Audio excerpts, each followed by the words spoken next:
I often wonder sometimes why the president, no matter who they are,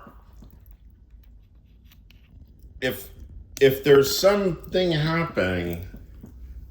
Oh, I just answered my own question. I was gonna say, why don't presidents go in and to, like, let's say there's a city that needs attention for whatever reason.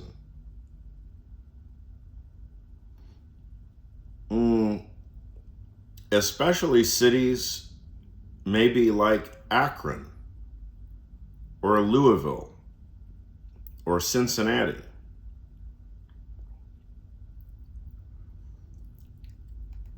What are some others that are especially hit hard by? Oh, well, I mean, so many places, right?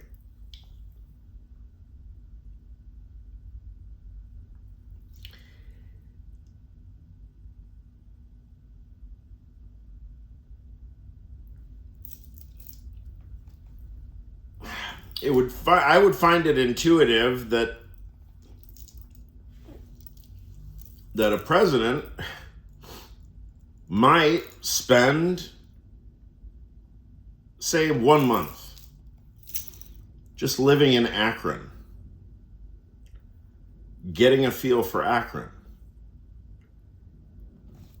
Where does Akron industry sit today?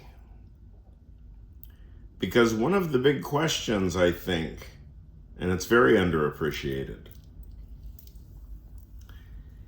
is that American industry and techne, as it were, technique, skill, craft, technology, the work of your mind and your hand,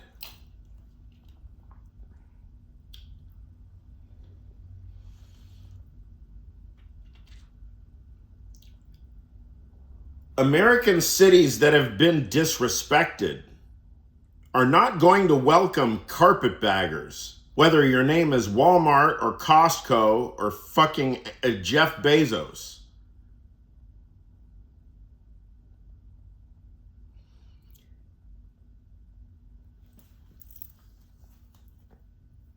I would imagine, look, I've never been to Akron, Ohio. I probably have. My mother and I drove through Ohio. We drove through Youngstown.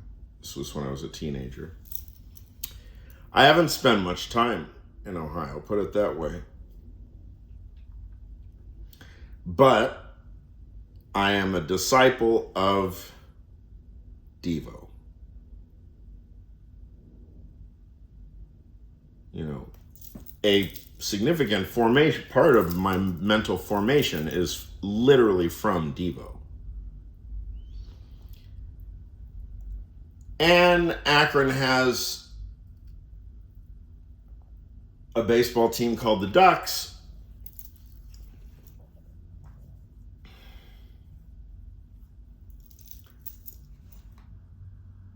It is an insult to Akron for fucking carpetbaggers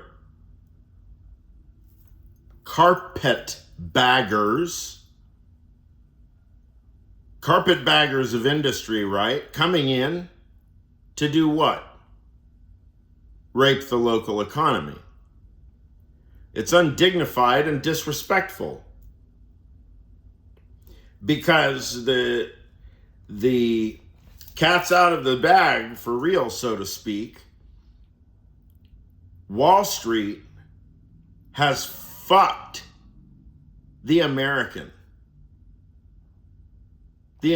worker. Things are okay for investors. But the non-investor in the United States of America hath been fucked. It is official. And the reason is that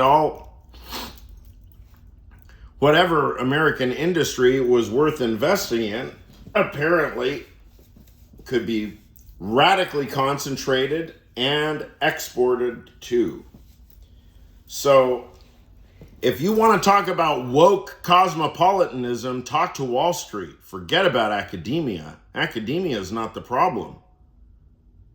It's woke cosmopolitanism that exported all of the United States industry overseas.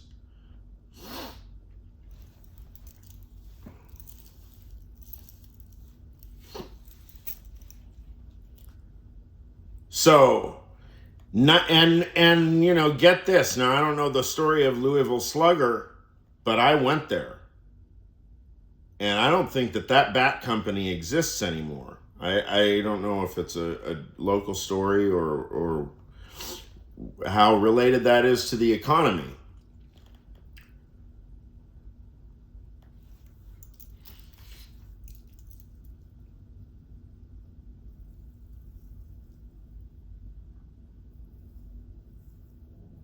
Where is the industry? The industry is in the minds of Americans, plus the capital of Americans. We have in Wall Street the financial capital of the world.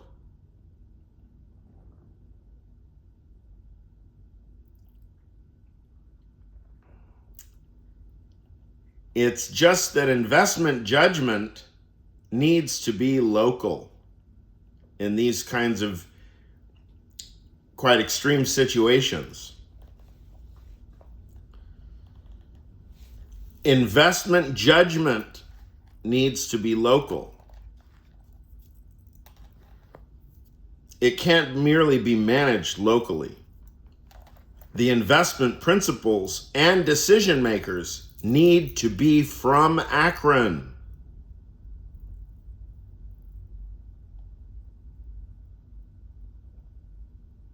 And I feel the United States owes it to them. I mean, Donald Trump owes it to the people of Akron and the people of Louisville and the people of Detroit. I mean, how many cities can we name? How many cities, big and small, can we name?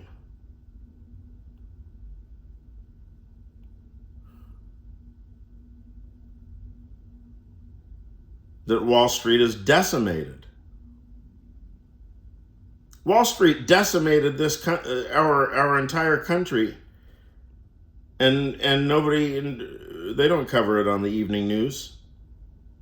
I know it for a fact. I'm an investor myself. I'm a real estate investor.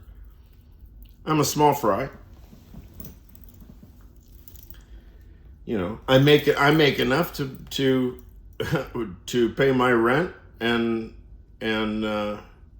spend my time making electronic music and crazy philosophical theories. Hopefully not so crazy. I like crazy theories, but I'm not interested in having them. I just like thinking about them. My actual theories are just about the most ordinary, plain, vanilla views. You know, basically, whatever you're prepared to teach your children, I'll go with that. That you actually are prepared to teach your children, I'll go with that.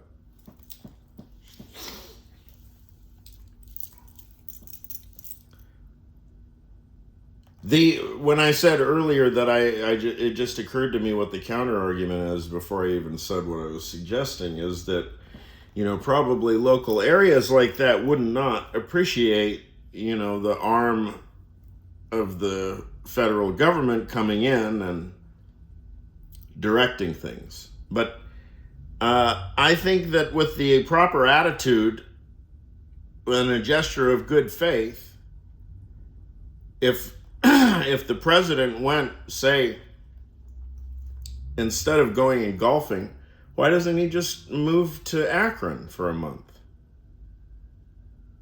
Why doesn't he just work with people in Akron? Why doesn't Donald Trump actually do some work?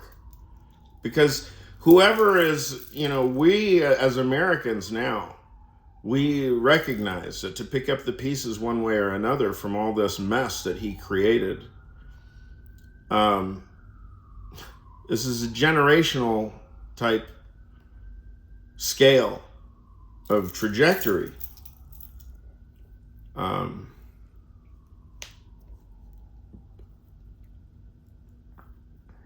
So, I mean, we can't indulge in any dreams that he's somehow going to snap out of it. I mean, he's far gone. He's already long balls deep into 25th Amendment territory now. I mean, there's no going back. I don't know how much longer sane mainstream consciousness can tolerate listening to words coming out of this individual's mouth, knowing that he's the most powerful individual in the world. I mean, we're just talking about sane, ordinary consciousness is slamming the brakes now. Sane, ordinary consciousness, just as mainstream, plain vanilla as you would teach any child and tell them to take it to the bank as the God's honest truth. Donald Trump is balls deep into 25th Amendment land. There ain't no coming back now.